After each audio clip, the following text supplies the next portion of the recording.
Audio Jungle.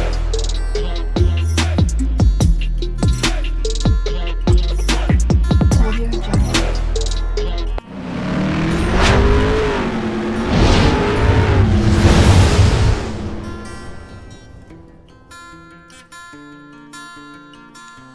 Hello everyone, welcome to my channel Mon and Moon's Diary.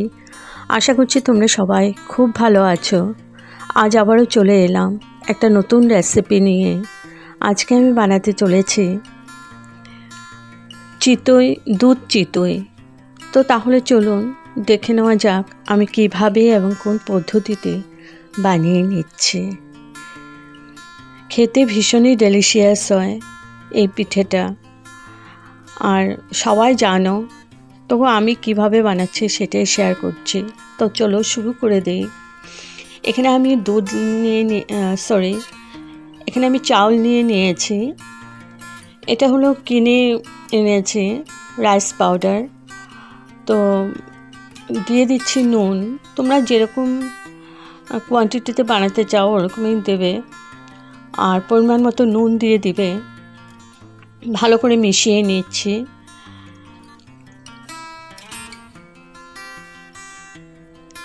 এখন আমি এখানে একটু একটু গরম জল দিয়ে আমি ব্যাটারটা গুলিয়ে নেব।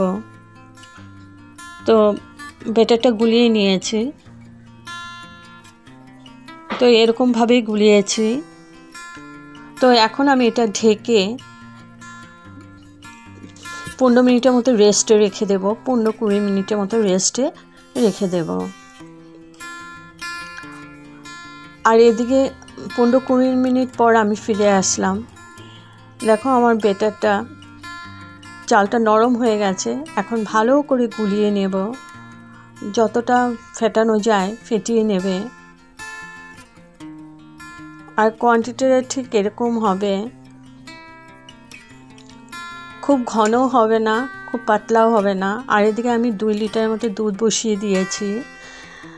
ছোটো এলাচি আমি দিয়ে দিয়েছি, 3-4টে মতো দিয়েছি।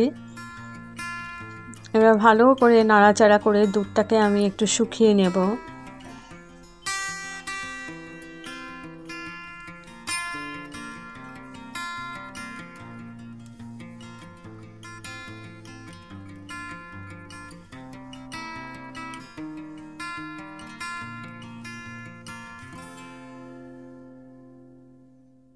দুধটাতে আমি ছোটো এলাচি আর 2টো তেজপাতা দিয়ে দিয়েছি। ভালো করে শুকিয়ে নিচ্ছি। এখন খানিকটা শুকিয়ে গেছে, আমি এখানে দিয়ে দিচ্ছি খোয়া। তো খোয়াগুলো আমি গ্রেট করে নিই, এরকম টুকরো টুকরো করেই দিয়ে দিচ্ছি, কারণ গরমে খোয়াটা গুলে যায়। এবার ভালো করে নাড়াচাড়া করে নিচ্ছে আবার।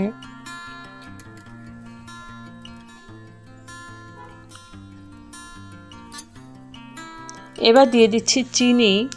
এখানে আমি একটু গুঁড়ো দেব লাস্টে, খেজুরের গুড় দেব। আর চিনিটা দিয়ে দিচ্ছি। চিনিটা তোমরা যেরকম মিষ্টি খেতে পছন্দ করো ওরকমই দেবে। এবার ভালো করে নাড়াচাড়া করে আবার খোয়া আর চিনিটাকে আমি গুলিয়ে নেব।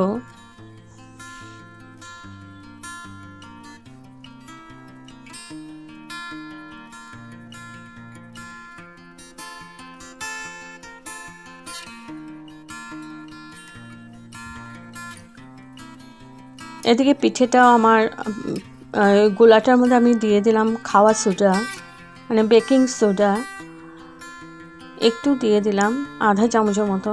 এবার ভালো করে ফেটিয়ে যখন করবে তখনই এটার মধ্যে দিয়ে ভালো করে ফেটিয়ে পিঠাটা স্টার্ট করে দেবে। আর একটা লোহার কড়াই নিয়ে নিয়েছি।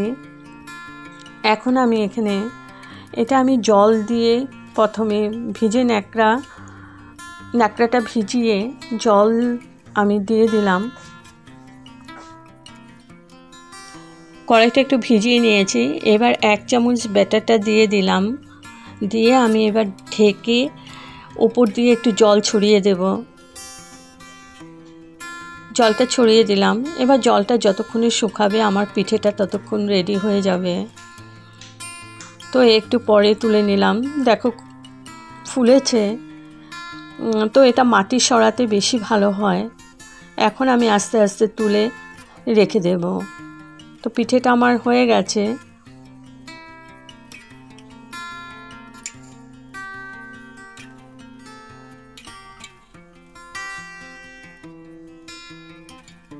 তো আস্তে আস্তে করে তুলতে হবে।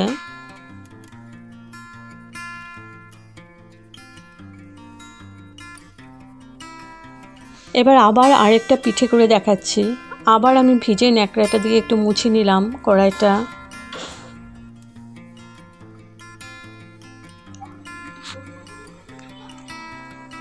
আবার এক হাতে আমি বেটারটা দিয়ে দিলাম, সেম আগের মতোই করব। এবার আমি ঢেকে দেব।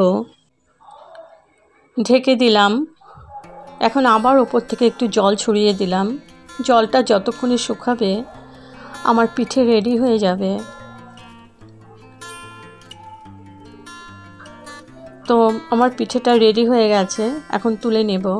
আমি এইভাবেই সব চিতই পিঠেগুলো করে নেব।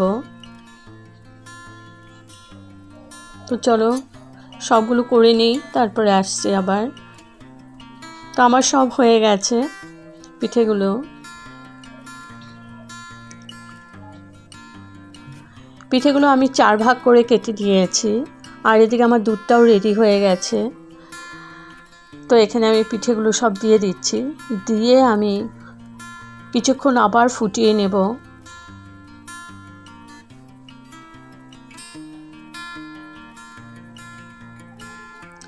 তো দিয়ে দিয়েছি, একটু নাড়াচাড়া করে আমি পিঠেগুলোকে নেড়ে নিচ্ছি। এবার আমি কিছুক্ষণ আবার ফুটিয়ে নেব পিঠাগুলো দুধের সাথে। এবার আমি দিয়ে দেব নারকেল, আমি কুড়িয়ে রেখেছিলাম, নারকেল দিয়ে দেব। তো এখন আমি খানিকটা নারকেল দিয়ে দিচ্ছি। ভীষণই ডেলিশিয়াস হয় বন্ধুরা, একবার এভাবে করে খেও।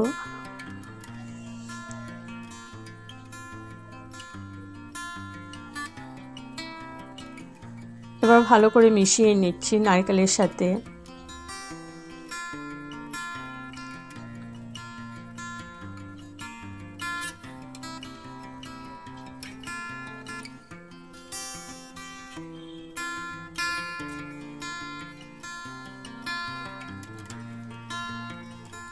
এবার দিয়ে দেব খেজুরের গুড়। খেজুরের গুড়গুলো আমি একদম গ্রেট করে নিয়েছিলাম যাতে তাড়াতাড়ি গলে যায়।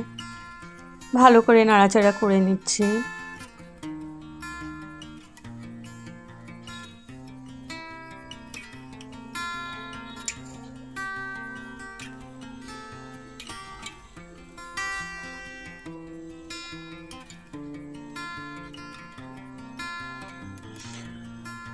তো আমার রেডি টু সার্ভ দুধ চিতই।